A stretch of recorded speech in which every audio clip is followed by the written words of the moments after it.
আসসালামু আলাইকুম ওরহমতুল্লাহি ওয়াবারাকাতুহ।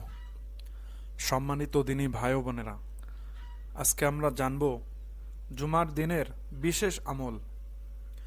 যে ব্যক্তি জুমার দিনে ৬টি কাজ করবে, সে জুমার নামাজের যাওয়ার পথে প্রতি কদমে পা ফেলায় ১ বছরের নফল নামাজ ও ১ বছরের নফল রোজার সওয়াব পাবে।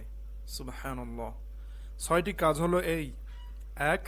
জুমার নামাজের উদ্দেশ্যে ভালোভাবে গোসল করা। ২.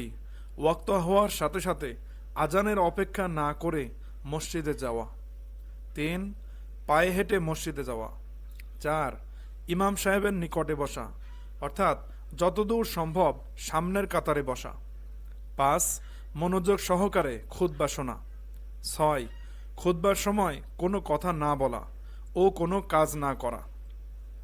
এছাড়াও জুমার দিনে আরও কিছু আমল করা সুন্নাত, যেমন উত্তম ও পরিষ্কার কাপড় পরিধান করা, আতর লাগানো, সূরায়ে কাহাফ তেলাওয়াত করা, বেশি বেশি দরুদ শরীফ পড়া, সালাতুত তাসবিহ পড়া, ২ খুতবার মাঝখানে হাত উঠানো ব্যতীত মনে মনে দোয়া করা। পুরুষ ও মহিলা সকলের জন্য আসরের নামাজের পর নিজ স্থানে বসেই নিচের দরুদ শরীফটি ৮০ বার পাঠ করা। দরুদ শরীফটি হলো এই: আল্লাহুম্মা সাল্লি আলা মুহাম্মাদিন নাবিয়্যিল উম্মি ওয়া আলা আলিহি ওয়া সাল্লিম তাসলিমা।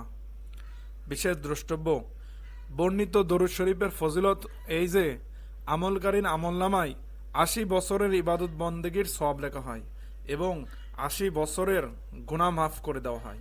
সুবহানাল্লাহ। এবং সূর্যাস্তের কিছুক্ষণ পূর্ব হতে সূর্যাস্ত পর্যন্ত গুরুত্বের সাথে জিকির ও দোয়ায়ে লিপ্ত থাকা। আলহামদুলিল্লাহ, আমরা এতক্ষণ যে আলোচনা শুনলাম সে অনুযায়ী আল্লাহ তাআলা আমাদেরকে আমল করার তৌফিক দান করুন। আমিন।